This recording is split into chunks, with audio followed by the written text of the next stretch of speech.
Okay, shalom, shalom, shalom, Israel. It's your brother Kazakia, and something's heavy on my heart. And in this season of captivity, these lands of captivity, with a lot of Israelites coming into the knowledge that they are Israelites, and a lot of people are not really clear on the law, so they are still in the Christian mindset about obedience to the law and what Yahshua actually did when he came.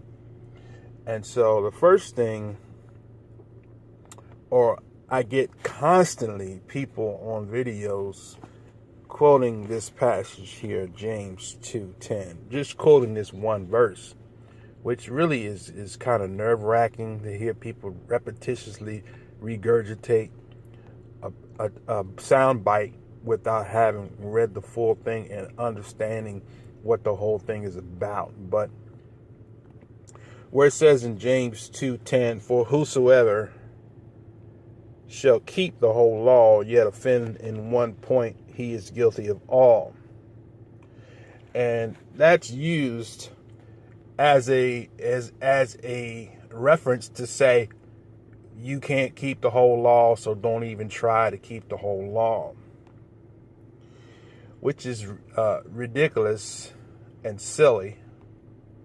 But it's just like saying, well, I can't keep all the laws of this land, so I'm not even going to try, because if I try to keep a law and don't keep all the laws, I'm going to jail, right? And then what you're really doing is you're really making the Most High look like he's a lunatic.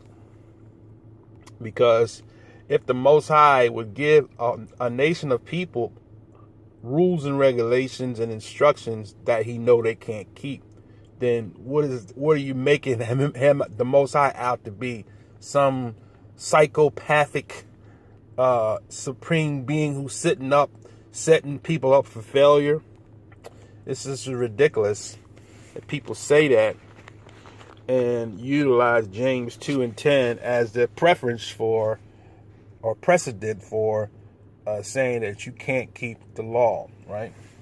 Then the other piece to that I want to add is you make the Most High look like a outrageous creator, because if he in fact knew that we could not keep all of the laws, and so he gave it to us for the purpose of us knowing that we couldn't keep the laws, but yet at the same time he set up the sacrificial system for us to kill innocent animals in the days of old for something that we couldn't keep. So we make the Most High out to be some outrageous, ridiculous, cruel taskmaster, when in actuality his love was extended to creation, even him knowing that man was going to disobey him anyway from the very beginning, when the first man disobeyed him when he told him not to eat of the knowledge of good of the tree of the knowledge of good and evil, and when man ate of that tree. So we're making the Most High out to be some outrageous, ridiculous, lunatic deity that has no scruples. So that's what's on my heart. My thing is that, and I'm going to close this out, is that if you love the Most High, right? Even Yahshua said it himself, right? If you love me, keep my commandments, right? Just protect, acknowledge that this is the law that I gave you for life. The law wasn't given to us to kill us. The law was given to us to show us how to live. It's like an instruction manual for your own personal vehicle. Many people don't know how to get all the benefits out of the vehicle because they refuse to read the manual. And then when they want to know how something works, rather than them reading the manual that is specific to that vehicle, what do? Get on the phone, call somebody, ask somebody, how would you do this, that, and the other. And every vehicle is not the same. So the owner's manual is specific to the vehicle that you are operating. So we look to the book of the law, because the book of the law is the operation manual to show humanity how to live on earth and to maximize our best on the earth. So then people say, with regards to that, well, brother, do you keep all the laws? As if it's all about me being self-righteous or us trying to make ourselves look better. As a matter of fact, only one person kept all the laws flawless without making a mistake, and everybody know that, so I don't have to go down that route.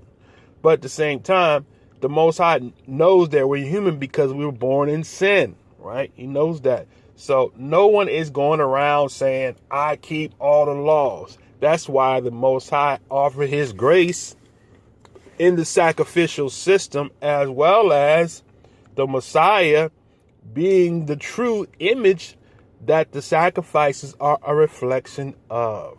Okay, so the question you have to ask yourself when you are quoting James 2:10 is, are you willing to be obedient to the Most High, or are you willing to be, or are you going to continue to be disobedient? That's the question that needs to be asked, not whether or not you can keep all the laws or not. The question should be asked is, are you willing to try to be in compliance with the law? I'm going to close with this note.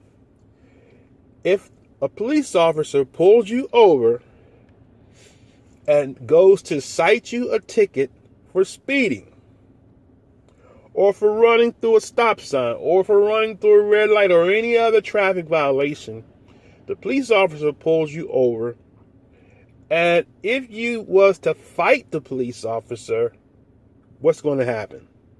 You're going to get a ticket, you might get arrested, you might go to jail, or you might end up dead, right?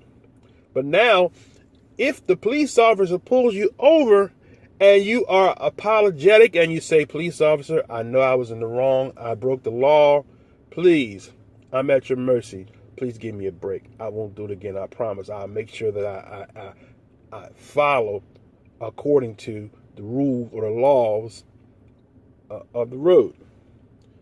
That police officer just might walk to his vehicle, check your credentials out, see that you're legitimate, and say, you know what, I'm gonna give you a warning this time, right? And that's how the Most High is. He's not this big bad villain. Okay, you broke my law, I'm killing you.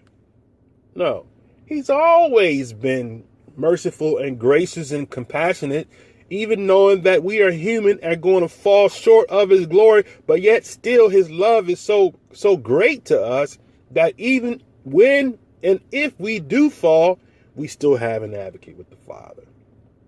So do we make void the law because the Most High is gracious? No, we operate in compliance with his law that helps us to live. That's what we got to get under our belt, brothers and sisters. Stop bucking against the Most High and surrender and submit to his instructions that was designed to give us life. And that's all I got. Shalom.